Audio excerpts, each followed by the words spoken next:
Assalamualaikum. Hi guys, how are you? Like you said, my name's Omar. It's been a long while since I've actually been on a stand-up comedy stage, so I'm a bit nervous, so bear with me.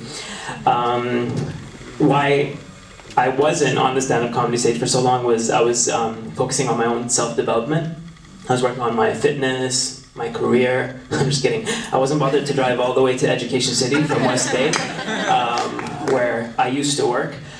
You see, I work in QF, and we owned an office space in one of those fancy shiny buildings near the Corniche. But we've recently moved to Education City, which is great. Budget cuts.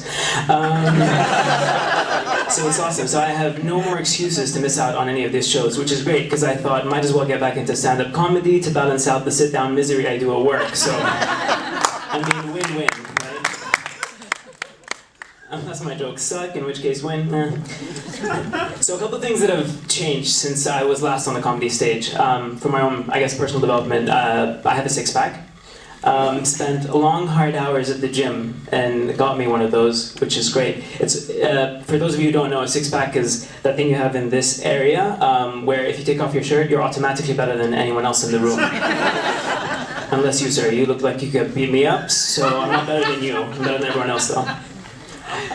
Things that have not changed since I was last on this stage. I continue to cover that six-pack with a strategic layer of fat to protect it from the weather, from any evil eye, from, God forbid, someone actually finding me physically attractive, because who wants that? I do, I really do.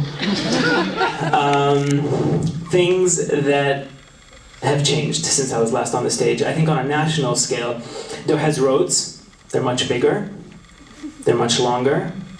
That's what she said. But really, I think Doha's roads have become much more fancy. You've got the overpass, you've got the underpasses, the side passes, the flash, flash, flash, move out of my way before I drive into your car's ass. There's just many more asses coming up in the country, which is awesome.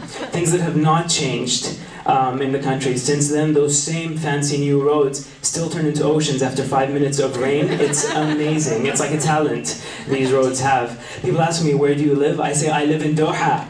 We drive by car during the summer and paddleboat during the winter. It's adorable. We're amazing. People ask me, have you seen the Mississippi River? I'm like, bitch, please, have you seen Selwa River? It's like the eighth wonder of the world. I can only imagine the conversations that went between Ashghal and their contractors. They're like, it rains very little in this country. We would like to keep as much of that water for as long as possible for our people to enjoy or contract deadly diseases from. Okay? Doha, you are welcome. Let's see other things that have, I guess, happened in my life since I was last on the stage. I got a brand new phone, as I do every single year. I got a shiny brand new Google Pixel. Does anyone know what that is or own one of those? Woo! I got two people in the audience who also don't like their private lives to remain private from Google. Respect! Figured I share enough with the country. I share enough with Google anyway. Might as well have them right in my pocket, just so they get all the information they need right from here. I was actually thinking of moving the phone from my front pockets to my back pockets, just so that Google is that much closer to literally screwing me. So Google, you're welcome. You're absolutely welcome. The problem with having the latest phones, though, is your parents are under the false impression that you're some IT wizard that can fix all their tech problems just because you buy the newest phones. My mom's like, Habibi, my phone, it rings funny, come fix it. I'm like, Mom, I don't fix phones, I don't know how to do that. She's like, but you went to college, why did we send you to college if you can't fix my phone?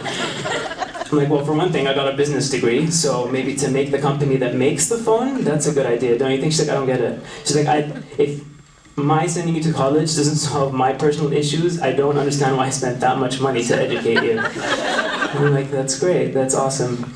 Well, parents are awesome, aren't they? Hi, Mom. I'm just kidding. My mom wasn't bothered to drive all the way here. She's like, son, I see you make a joke of your life every single day. I just don't see the point.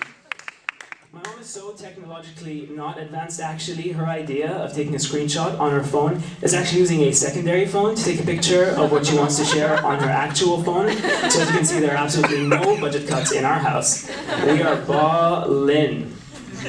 So she's like, son, you have to see this new screenshot machine I got. It's called the iPhone 6 screenshot. I'm like, do you mean the iPhone 6S? She's like, Habibi, I know what the S stands for, okay? Apple's not fooling me. Which is great. The parents are funny, aren't they?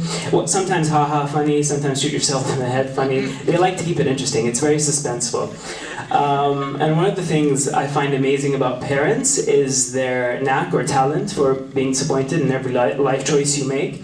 It's really good. They give birth to you and they raise you and shelter you and make sure you're the strongest version of yourself that you can be. Then they spend your entire adulthood trying to bring all that down. It's like a fun game they have. Like, we made you, we get to do whatever we want with you, whether you like it or not. One thing they like to be disappointed at, and I'm actually going to, I guess, talk on behalf of some of my female friends in the spirit of International Women's Day. And congratulations on existing.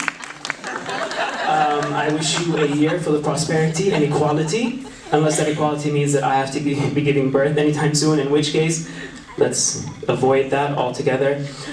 So one thing that parents like to be disappointed at with their kids is when they gain weight.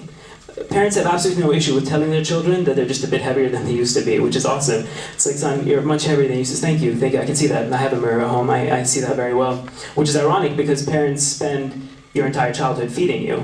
It's like they're constantly under the impression that you're malnourished unless you're walking around with a drumstick in your mouth. It's really weird. It's like, oh, you're not eating, here, let's stuff yourself with a little bit of food, which is great. So you end up being bigger than you should be.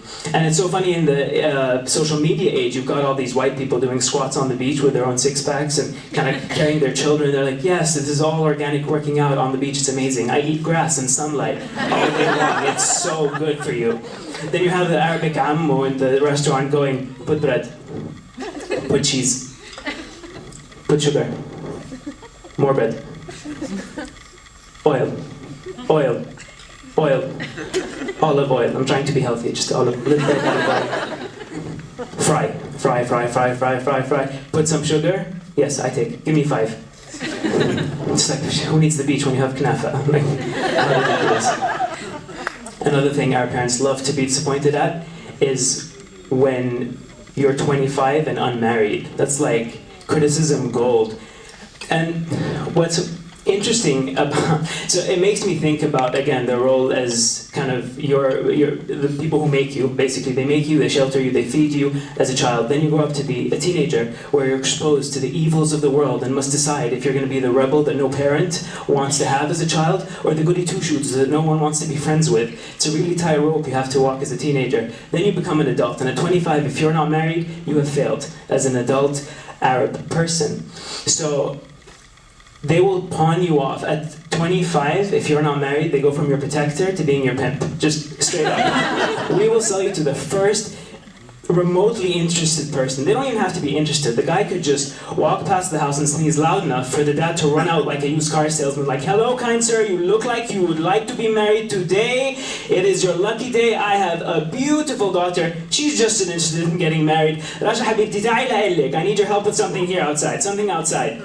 So Rasha comes out and she sees this random dude and he's like, Habibti, we will be marrying this guy today. You are, excuse me, sir, what is your name? Tara. Tara would like to marry you, and I say we go for it. What do you say? Dad, you don't even know his last name. Habibti, I don't care if his last name is Trump. We're marrying Tara. We are marrying Tarway tonight. Look, he's got beautiful big arms, he's got these sturdy legs, maybe 3, you never know until we try. Like, let's just go for it. You've always liked surprises, consider this the ultimate one. Because honey, let's face it, you're not getting any younger, you're definitely not getting any thinner, and your IT skills aren't what they used to be. You're marrying him, we're liking it, and you are welcome. Thank you guys very much, that was my time.